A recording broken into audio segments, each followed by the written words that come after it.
வெளிவந்து வெற்றி கண்டவரோடு அவர்களுடைய உள்ளோக்குமார்களை இந்த புத்தக வடிவை வெளியிட்டிருக்கின்றார்கள். இந்த புத்தகம் வெளியிடப்படாமல் இருந்திருந்தால் இந்த செய்தி எவ்வளவோ காலத்திற்கு முன்னால் அறிந்திருக்கும். இந்த புத்தகம் 14 ஆண்டுகளுக்கு பின்னால் இந்த புத்தகத்தை வெளியிட்டு சில கண்ணியத்தோடு காப்பாற்றியிருக்கின்றார். எழில் ஒருவர் எழில் கலாச்சார பண்பாட்டு அறக்கட்டளை என்ற பெயரில் இந்த அறக்கட்டளை துவங்கி நடத்தியிருப்பதோடு இந்த புத்தகத்திலே சில கலாச்சாரத்தை பண்பாடை காட்டு சிறப்பான முறையிலே எழுதியிருக்கிறார்.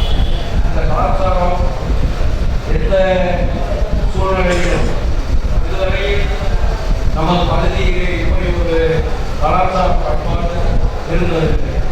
இந்த கலாச்சாரத்தில் சாதிய படுகொலை என்று கூறப்படுவதை காட்டிலும் அந்த சாதிய படுகொலை இப்போது அனைத்து அதிகாரிகளும் வழக்கறிஞர்களும் நீதிபதிகளும் காவல்துறையும் இணைந்து செயல்பட்டு இந்த சட்ட போராட்டத்தை வெற்றிகின்றது உள்ளபடியே பாராட்டக்கூடியது, பெருமைக்குரியது. அதை வழிநடத்திய தம்பி காமரேஸ்வரன், தம்பி கந்தனத்தையும் இந்த போராட்டத்தில் முழுமையாக தன்னை ஈடுபடுத்திக் கொண்டு 14 ஆண்டுகள் போராடி இந்த வெற்றியை பெற்றிருக்கிறார்கள்.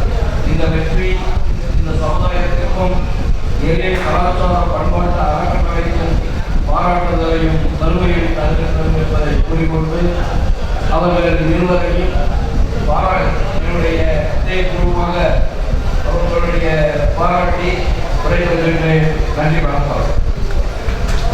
இது கோட்டு ஊராட்சி மன்ற தலைவர்களுக்கு எழில்முதல்வன் குடும்பத்தின் சார்பாக கொண்டாடி போட்டி வகுக்கின்றேன். இந்த விழாவிற்கு இன்று சீரும் சிறப்புமாக நடைபெறுவதற்கு அதிகப்படியாக ஒத்துழைப்பு கொடுத்த அனைத்து காவல்துறை உறவுகளுக்கும் காவல்துறை நண்பர்களுக்கும் எனது நெஞ்சம் நிறைந்த நன்றியை தெரிவித்துக் கொள்கின்றேன். இவ்வளவு நேரம் எங்களுக்கு உரிய முறையில் பொறுமையாக பாதுகாப்பு வழங்கிய காவல்துறை ஆய்வாளர் அவர்களுக்கும் காவல்துறை உதவி ஆய்வாளர் அவர்களுக்கும் எனது நன்றியை தெரிவித்துக் கொள்கின்றேன். மேலும் இந்த விழா சிறப்பாக நடைபெறுவதற்கு நன்கொடையாக ஒரு சில சிறு சிறு உதவிகள் நேரடியாக செய்த அண்ணன் Thiru Senthil BSNL, SPJ Jagan, SP Mani decoration, Thiruram decoration மற்றும் முகேஷ் டெக்கரேஷன் போன்ற நமது ஊர் ஒரு விழா நடத்துவதற்கான அனைத்து உதவிகளையும் செய்யும் என்றால் அதற்கு இந்த கிராமமே உண்மையிலே ரொம்ப பெரிய ஒரு விஷயம். ஏன்னா பொருளாதார ரீதியாக ஒரு விழா நடத்தணும்னா அதில் எவ்வளவு தூரம் செலவுகள் இருக்குன்றது தெரியும். ஆனால் இங்க இருக்கக்கூடிய பல்வேறு நபர்கள் அது எளிமுதலும் மேலே இருக்கக்கூடிய நல்ல எண்ணத்தில் வந்து அனைத்து நபர்களும் தானாக வந்து ஒவ்வொரு விஷயத்தையும் ஒரே ஒரு பாலா அவரது வரைக்கும் வந்து நேரடியாக பல உதவிகள் வந்து இந்த விழா நடத்துறதுக்கு உதவிகள் செஞ்சிருக்காங்க. அதுபோக இவ்வளவு நேரம் எங்களுக்கு ஒத்துழைப்பு நடத்திய ஆடியோ ஜெகன் மாமா அவர்களுக்கும் மற்றும் இந்த நாடகக்குழு நண்பர்கள் தலைவர் நண்பர்களுக்கும் இந்த நேரம் எனது நன்றியை தெரிவித்துக் கொள்கிறேன்.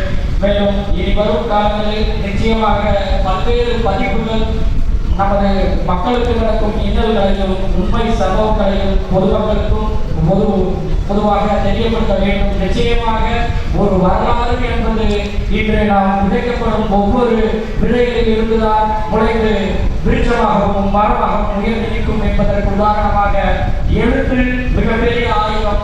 இனி வரும் காலங்களில் அறிவார்ந்த சமூகம் வாழும் இந்த கோட்டூர் கிராமத்தில் பல்வேறு எழுத்தாளர்களும் கவிதையாளர்களும் எத்தனையோ பெரிய அறிஞர்களும் உருவாக வேண்டும் என்று அதற்கு முழு ஒத்துழைப்பும் முழு முயற்சியும் இந்த எழில் அறக்கட்டளை இருவரும் காலங்களில் உங்களில் ஒரு அங்கமாக இருந்து செய்யும் என்பதனை கூறி மேலும் பாண்டியர் சங்கத்தைச் சேர்ந்த நிகழ்ச்சி கோபாலர் மாமா கேசவராஜ் அவர்களுக்கும் ஈரோசாரை சேர்ந்த வினோபா அவர்களுக்கும் மற்றும் நமது அனைத்து உறவுகளுக்கும் அனைத்து பத்திரிகையாளர்களுக்கும் பத்திரிகை ஊடகங்களுக்கும் கோட்டுவாள் தேவதோம சங்க தலைவர் வீரன் அவர்களுக்கும் கோட்டுவாள் சங்க பொருளாளர் ராஜாராம் அவர்களுக்கும் கோட்டூர் அனைத்து ஓய்வு சரவணன் அவர்களுக்கும் இந்த நேரத்தில் எதிர்காலங்கள் சார்பாக நெஞ்சார்ந்த நன்றியை தெரிவித்துக்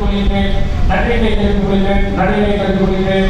வாழும் இம்மண்ணுலகமும் விண்ணுலகம் வாழும் வரை எதிர்ப்புறவன் கஸ்தூரியின் வீரம் வாழும் மாறாமல் காதலும் நிலையாக வாழும் என்பதை கூறி நன்றி கூறி விடைபெறுகிறேன். நன்றி, வணக்கம்.